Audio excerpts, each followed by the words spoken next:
Messieurs les membres de l'Académie, mes chers confrères, mes chères consoeurs, mesdames et messieurs, je voudrais tout d'abord exprimer ma reconnaissance et mes remerciements à Monsieur le secrétaire perpétuel de l'Académie du Royaume du Maroc, Sir Abdelgil Jamri, pour l'honneur et le privilège de m'avoir associé aux travaux du comité préparatoire chargé de l'élaboration et de l'organisation de ce colloque sur le thème « La médecine entre les exigences de la recherche scientifique et l'engagement éthique », colloque en hommage à son prédécesseur, le professeur Sir Abdellatif Berbiche, pour rendre compte de la dimension exceptionnelle du médecin et de l'homme de culture humaniste dont les apports dans le domaine de la santé, de la médecine et de la bioéthique constituent un legs et un exemple inestimable pour les jeunes générations. Représentant d'une génération d'élèves sous le régime du protectorat, conscient des déficits et des besoins en encadrement sanitaire de la population, dès sa réussite au baccalauréat sciences expérimentales, il s'engage, après une année de propédeutique à Rabat, dans la voie des études médicales. Il s'inscrit à la prestigieuse faculté de médecine de Montpellier, où il obtient son diplôme de doctorat d'État en médecine en 1961, après 2 années d'internat dans les hôpitaux et le système national sanitaire. Suffisamment documenté après ce séjour sur la situation épidémiologique et particulièrement sur l'insuffisance notoire en médecins spécialistes, il choisit l'un des plus prestigieux services de médecine de Paris, dirigé par l'illustre professeur Jean Hamburger, pour la préparation du diplôme national de la nouvelle spécialité de néphrologie et réanimation médicale, diplôme qu'il obtient en 1964 en tant qu'assistant étranger des hôpitaux de Paris. La formation scientifique, pratique et éthique dont il a bénéficié auprès de ses maîtres de l'école française de médecine et principalement auprès de son maître le professeur Jean Hamburger, formation qui allie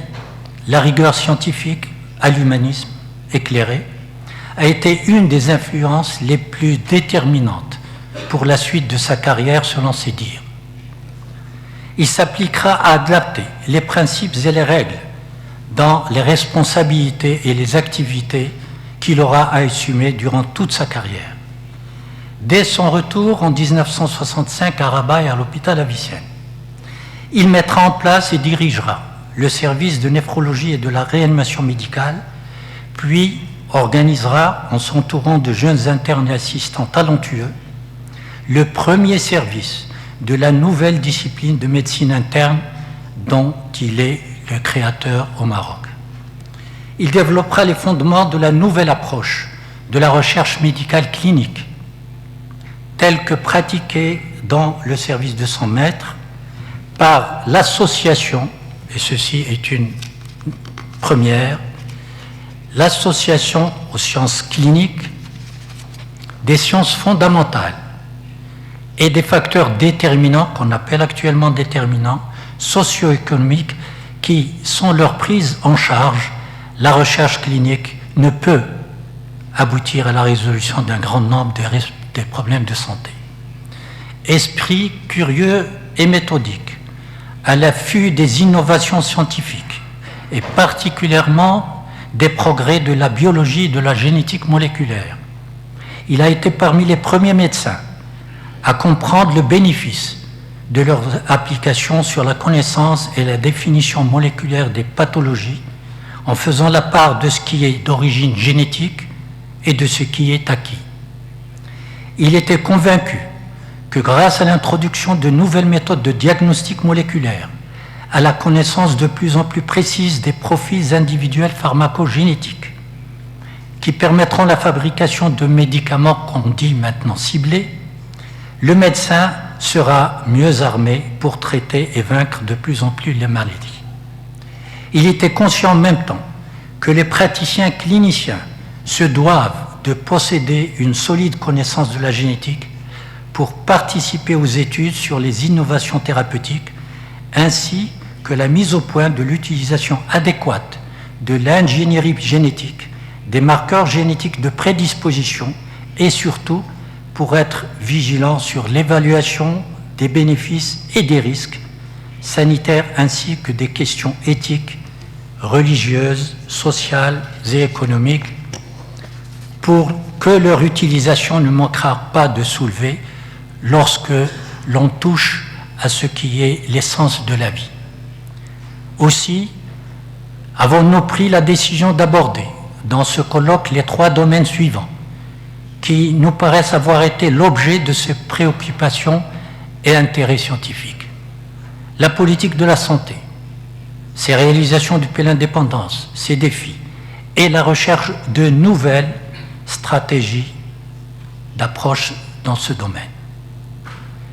Les avancées de la biologique et de la génétique et de la biotechnologie au bénéfice des domaines du diagnostic et de la thérapeutique et de l'amélioration de la santé. Enfin,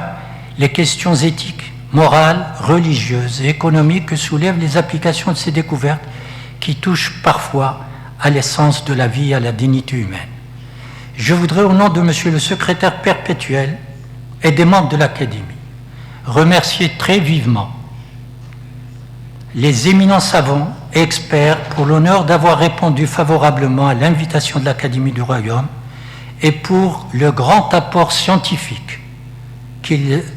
amènent au succès de ce colloque à la mémoire du professeur Abdelati Berbiche. Enfin, nous comptons sur une participation active aux débats qui suivront les interventions pour, comme l'écrit Jean Hamburger, son maître, dans l'introduction de son livre « La puissance et la fragilité »,